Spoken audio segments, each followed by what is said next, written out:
நீங்க கேட்கல அல்லாட்ட, அவ்வளவுதான். கேட்டிருக்கீங்களா? யா அல்லாஹ், எனக்கு ஐபோன் வாங்கணும்னு ஆசை இருக்கு யா அல்லாஹ், 1,20,000 ஐபோன் யா அல்லாஹ்.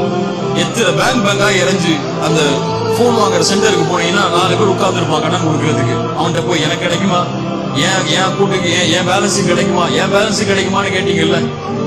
ஒரு முறை ஃபஜ்ருக்கு முன்னாடி ஒரு 10 நிமிஷம் முன்னாடி எழுந்து தஹஜ்ஜத் தொழுது சுஜூது செஞ்சு, யா அல்லாஹ் எனக்கு இந்த போன் வாங்கணும்னு ஆசை யா அல்லாஹ், ஆசை இல்ல, அந்த போன் மேல எனக்கு ஒரு விருப்பம் இருக்கு, எனக்கு வாங்கி கூடியாலான்னு கேட்டிருக்கீங்களா? முதல்ல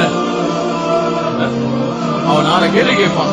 அவன்கிட்ட போய் கேட்கறதுக்கு முன்னாடி ரப்பிட்ட போய் ஒரு வார்த்தை கேட்டு இருந்தால், وَإِذَا سَأَلَكَ عِبَادِي عَنِّي فَإِنِّي قَرِيبٌ أُجِيبُ دَعْوَةَ الدَّاعِ إِذَا دَعَانِ, அழைப்பவர் அழைத்தால் பதில் கொடுக்கிறேன்.